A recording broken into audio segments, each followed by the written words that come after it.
HIV.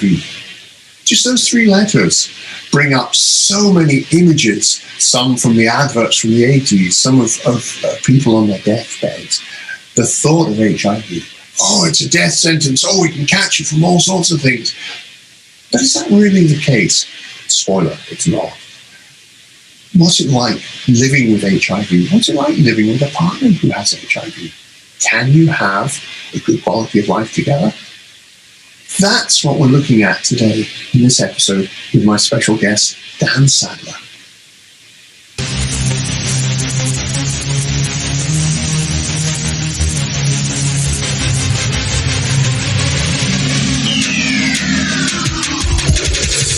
You're listening to the Keith Blakemore Noble Radio Show, helping you transform your deepest fears into your greatest strengths. Here's your host, Keith Blakemore Noble. Hey, hello, welcome back to another episode. And this episode, I'm very pleased to be joined by a gentleman by the name of Dan Sadler. Now, Dan was born and raised in a quiet village near Portsmouth and was brought up by his mum and his two sisters. Dan became a successful young musician and an educator after he was introduced to the steel pan instrument at secondary school.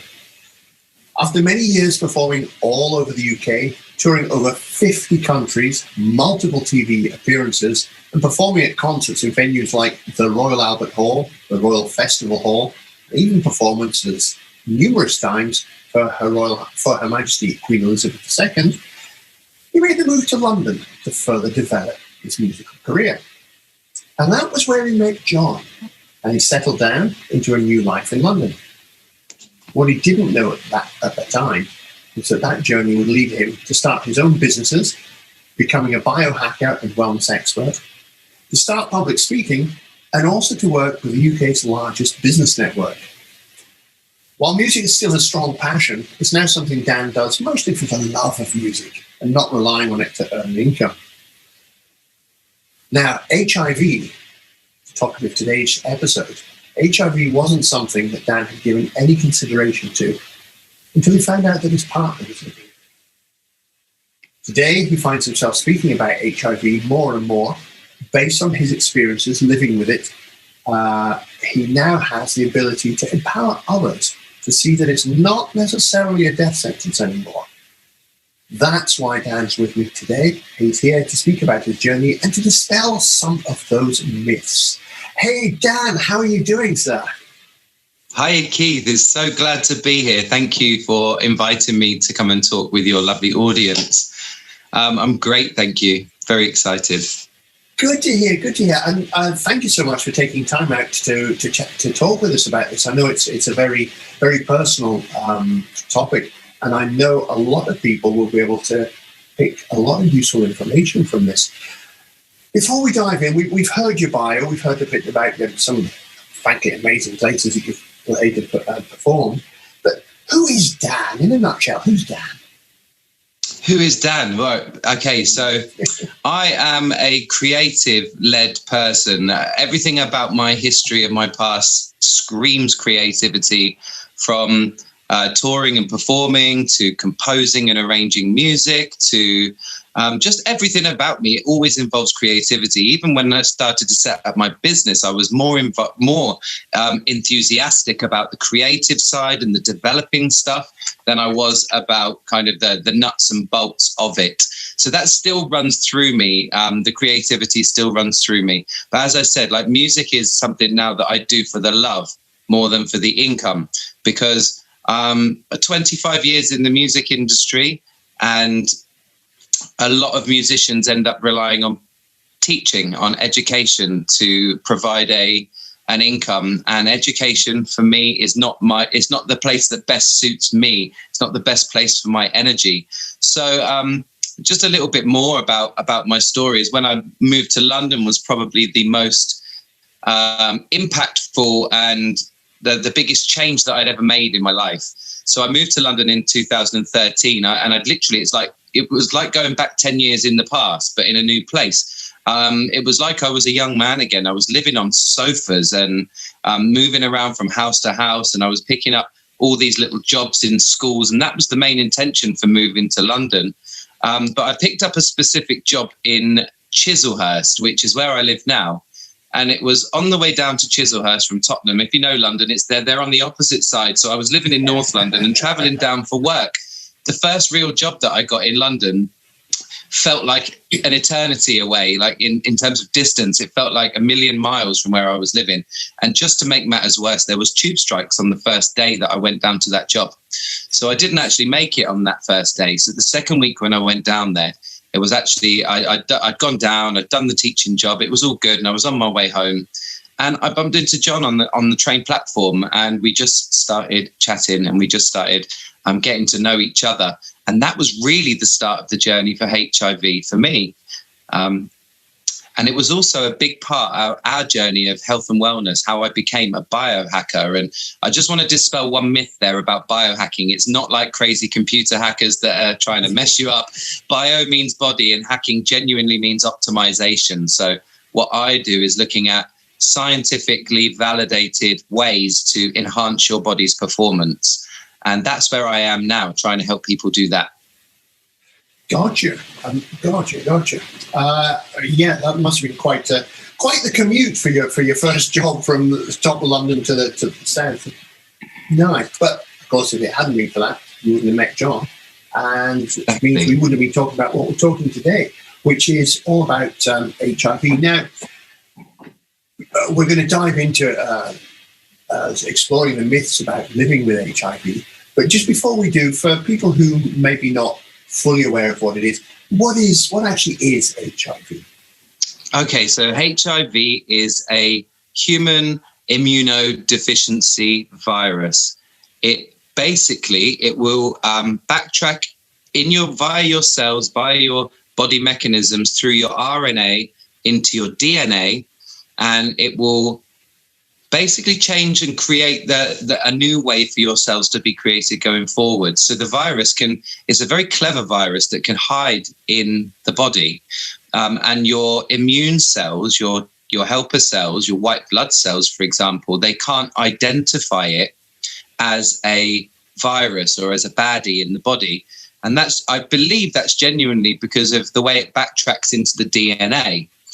So when you move forward and new cells are created, then the viral cells are able to go undetected in the body, which is why it's incredibly hard to heal from or to treat. So it is a very, very big virus. It's a problem in the world. And so hopefully by speaking about it, we can just help people to learn to live with it better, because that seems like the only option we have right now. Very true, very true. And I remember when HIV first started becoming really well known back in the 80s, there were all those awful adverts, the tombstone adverts, and it was widely seen as a death sentence. We could list countless celebrities and people in the entertainment industry, as well as millions of ordinary people who succumbed to it. It was also at that point very often known as the gay disease. I think that's one thing that we really need to clear up. It doesn't just affect gay people, does it? No, absolutely not. I mean, I did a speech on this with my dear friend Sharon, who's a female who has HIV, a straight female. So it's definitely not a gay disease. And the tombstone ads, funny you mentioned those, because those really did affect me when I was a young man. Seeing people looking like corpses being blasted all over the TV and on billboards and stuff was horrifying. It literally, I would say that is probably the biggest thing that affected the stigma of HIV today, is the way that it was portrayed in the 70s and 80s. And we know now that HIV is not necessarily a death sentence. It is, you can live a normal, healthy life. And I'm here to tell you that I don't actually have HIV, but I live with somebody who does. So even me, as somebody that's negative, can live with somebody who's HIV positive and still be healthy and still live a normal, happy life myself, without fear, without worry. And so it's very easy to be picked up by the stigma. I assumed that you couldn't drink from the same cup as somebody that had HIV. I assumed that if somebody cut themselves in your vicinity, that the best thing you could do could be to run away from them and let them bleed to death if necessary, because you don't want that blood anywhere near you. And actually, it's taken me a long time to get to this stage. Now, maybe I'll tell you the story in a minute of when I found out about John and how it felt and what I went through. But on the other side of it now, it was education that really helped me understand more about it and to be able to live in peace with it. Mm-hmm. Yeah, and that story we are going to dive into, because I think that's going to be very, very relevant. And just before we do that, we've looked at the myth of it being the gay disease, which we know it's not. It can affect absolutely anybody. Also, you touched on it there, the myth about how you could catch it by drinking from the same cup or by shaking hands with somebody who has it, and all that nonsense. None of that. It is much harder than that to catch. You're not going to catch it just by being in the presence of someone. Big myths which used to be very, very widespread. Now you mentioned about how you met John and your story about coming to terms with living with HIV, or in this case living with somebody who has HIV. Tell us a little bit about that, just to give us a bit of background to what's going on here. Of course, yeah. So if you can imagine, when I'd moved to London, I left everything in Portsmouth. Everything behind me was kind of shut down. I kept in contact with my family and a few close friends, but I moved up here to start a new life. I didn't expect within the first 6 months to meet someone. I was genuinely not in that place where I was looking to connect with any one specific person or to start a relationship. It just happened that way. And it was a lot of interesting set of circumstances. So I came down to this place, Chislehurst, where I live now, to work. I met John on the train. I was doing a lot of sofa surfing, as I said at the time. So at the time, it was an opportunity for me to connect with somebody down here, to build some friends or a social circle down here, so that potentially I didn't need to always be in Tottenham. There might be times when I could choose to stay here, or I might even want to live here eventually. And it just so happened that after about 3 months of doing that job, I started staying down with John on Tuesdays, because the job was on Wednesdays, and then Tuesdays and Wednesdays would change to Tuesdays to Thursdays after another couple of months. And I was staying down for Tuesday, Wednesday and Thursday and working in the middle. And then it just kind of spiraled out of control. I was spending more time down here than I was up there, and I was basing myself in Chislehurst. Now, about 6 months into our, what you could say, relationship, it was a slow starting one. We were just very much playing it cool to start with. And I had no idea that John was dealing with this, or that he'd been living with it for 10 years. He'd been very, very clever about not exposing me to the medications and the other stuff. And because he knew that my lack of education around the subject could potentially cause me to run away without having a conversation or a debate. He also knew that while he had zero viral load, so this is how they detect in the body, they're checking your viral load and they're checking your white blood cell counts. So your viral load needs to be low as possible, preferably zero, and your white blood cells need to be as high as possible. I've seen the highest I've seen in somebody with HIV is about 1,500, and that's really good going. You normally don't start to hit the deathbed until you reach under like 50, 20 white blood cell counts per milliliter. So John knew all this stuff and I didn't. So I'm not surprised why he didn't expose me to this information sooner. But it came to a point where our relationship was developing so much that the longer that he didn't tell me, the harder it became. I'm sure you understand. Yes. So after about 6 months, he dropped the bomb, and I reacted just as I explained earlier. I freaked out. I literally ran away.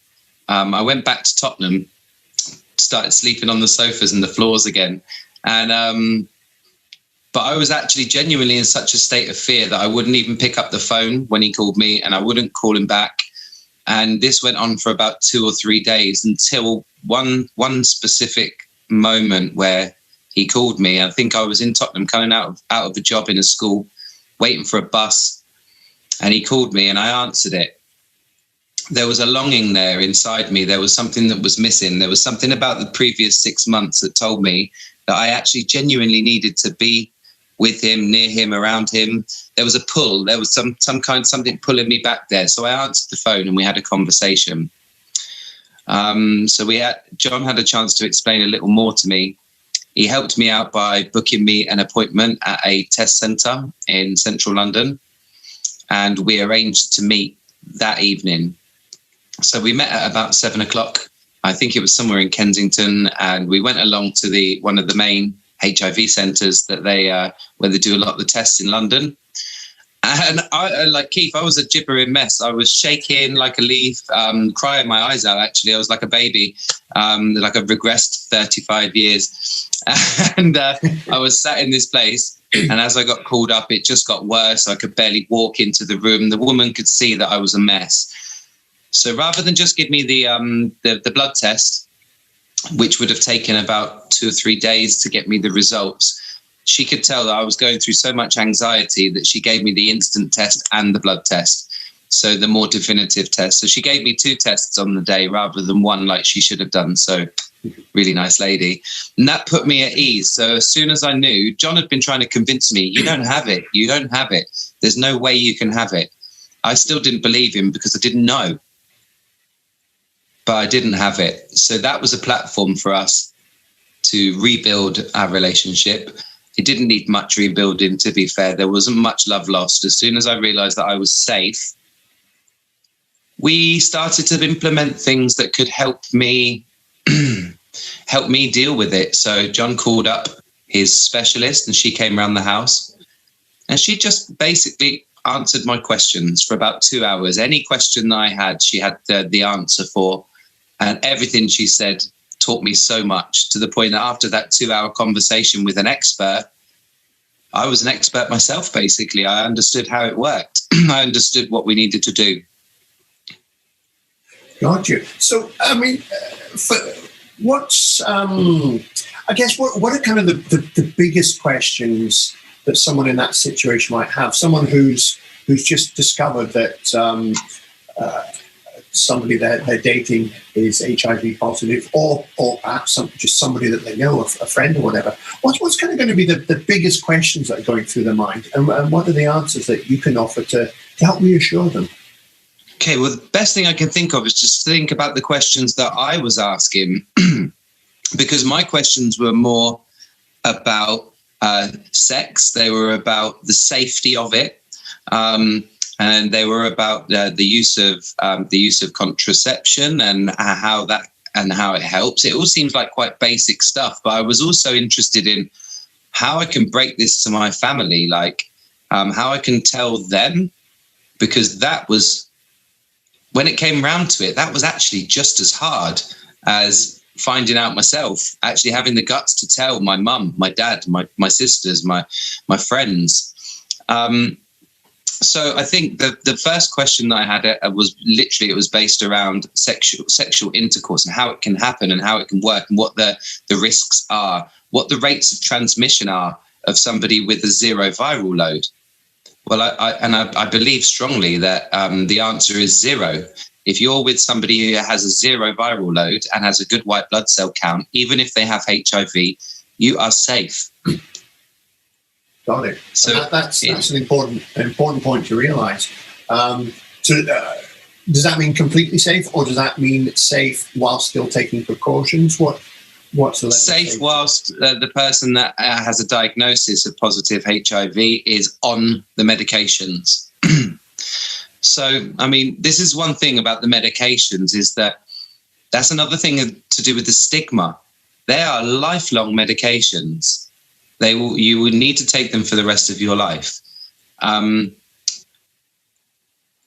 was scary to me. That was a question that I had. I wanted to get John off the meds, if we could, in any way possible. So this is actually leading into the next stage of the story now. we actually spent 3 years trying to find alternative ways to treat HIV. And we discovered so many things on the internet, which are claims of cures. And often some of these claims have patents behind them, and they have actual scientific study behind them. But we tried everything. And when I say everything, I don't even want to divulge into the list of things that we took. We tried every herb, every mineral. We tried everything, Keith. And we were spending maybe £500 to £800 a month on supplements and minerals, and everything was organic. Everything was top of the range, the highest quality we could find. And we never did find the magic sweet spot. So what we noticed is that as we were going through the journey and trying all these different things, to start with, the viral load stayed very low, and the blood count stayed very high. And that's exactly what we wanted, but it wasn't at 0 on the viral load. So we knew we still had work to do. And about 2.5 years in, maybe 2 years in, and we're having regular blood checks at this point, I was also vulnerable because John, at this stage, he had a viral load. So we had to take extra precautions through this time while we were trying to find the magic.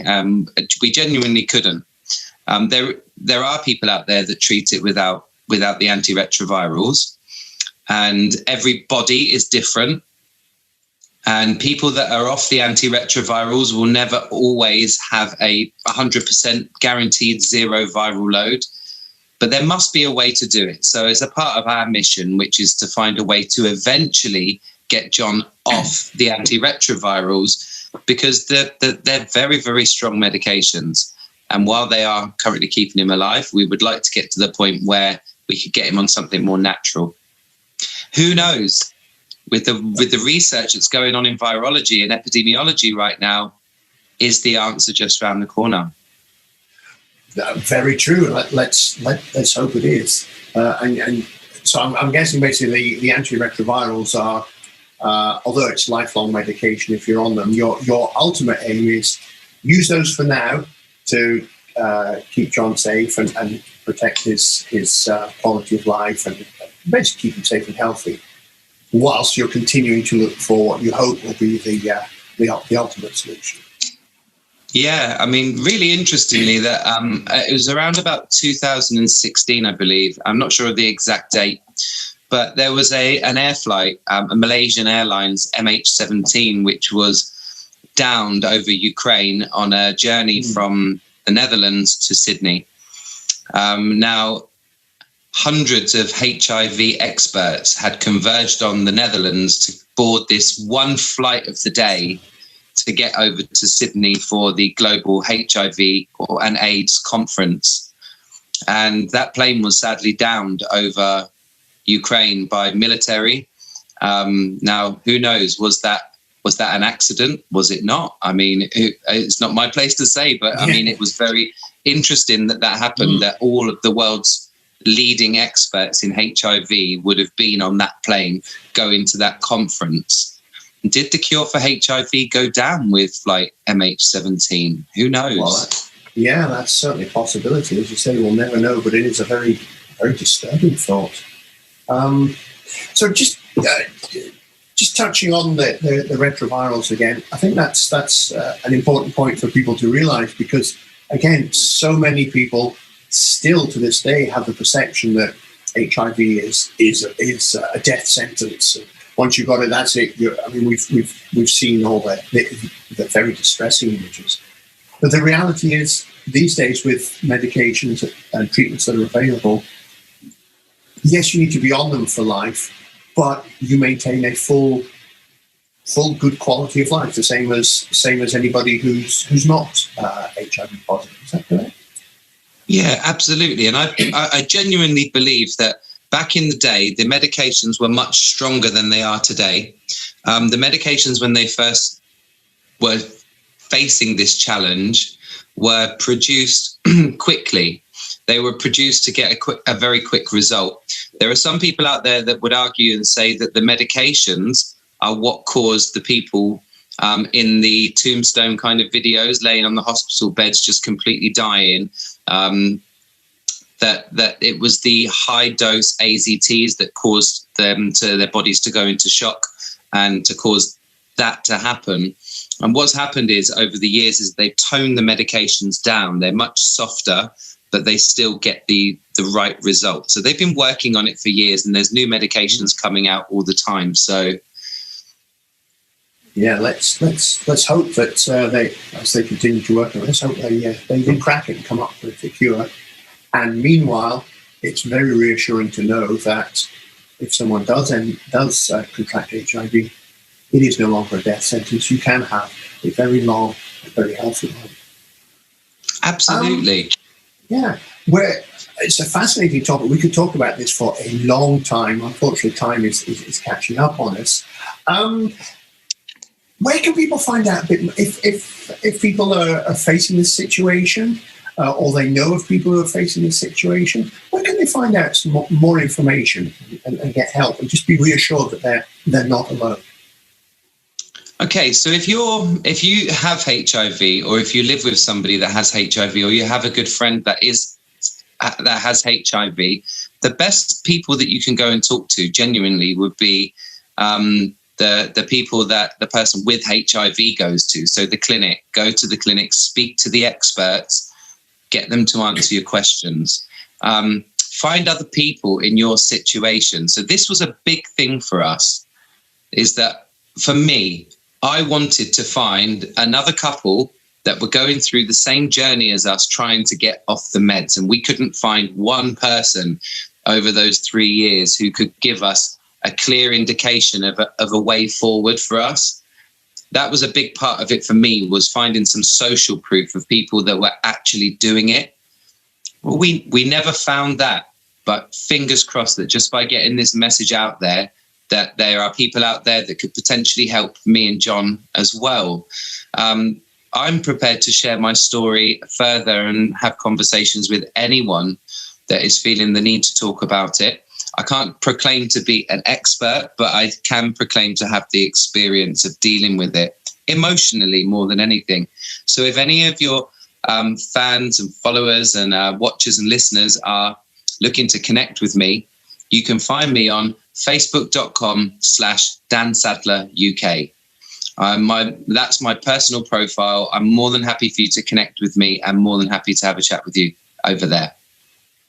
Awesome. Thank you. That is a great offer. And I can only imagine what that would have meant to you and John at the time you found out, had there been somebody like you available to chat with.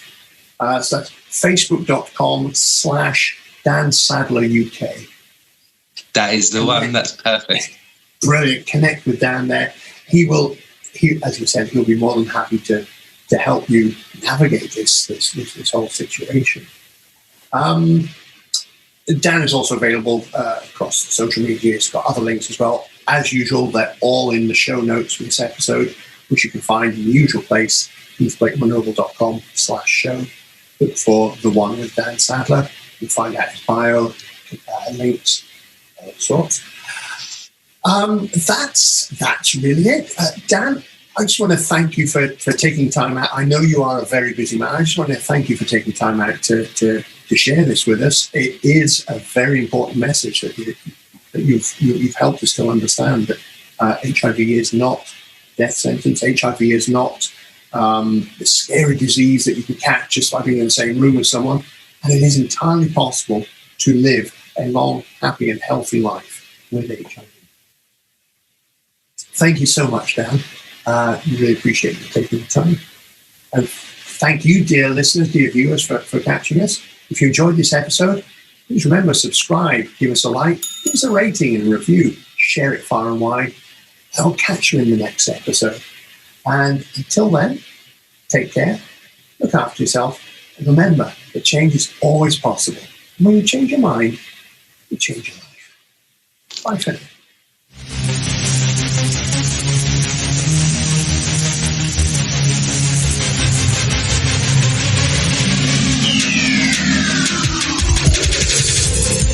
been listening to the Keith Blakemore Noble Radio Show, helping you transform your deepest fears into your greatest strengths.